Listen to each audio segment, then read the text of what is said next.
সৌমিত্রিষা কুণ্ডুর ভক্তদের জন্য দারুণ খবর রয়েছে। কি সেই খবর জানতে হলে পুরো ভিডিওটা দেখুন, স্কিপ না করে। ইতিমধ্যেই নাকি শুরু হয়ে গেছে 10ই জুনের শুটিং, যেটা সৌমিত্রিষা কুণ্ডুর নতুন ছবি মুহূর্তের ছবি অভিনেত্রী শেয়ার করেছে। তারই মাঝে একটা গোটা বড় প্রশ্ন উঠে আসছে, এবার কি রাজনীতির আঙিনায় দেখা যাবে সৌমিত্রিষাকে?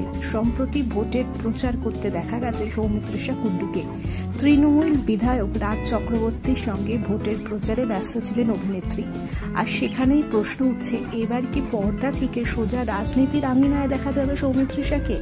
তবে এখনো কোনো উত্তর আসেনি, কিন্তু তৃণমূলের হয়ে প্রচারে কিন্তু একেবারেই সক্রিয় ভূমিকা পালন করছে সৌমিত্রিষা। রাজ চক্রবর্তীর সঙ্গে বিভিন্ন এলাকা ঘুরে ভোটের প্রচার করলেন, সেই ভিডিও সামনে এসেছে। দেখুন সেই ভিডিও।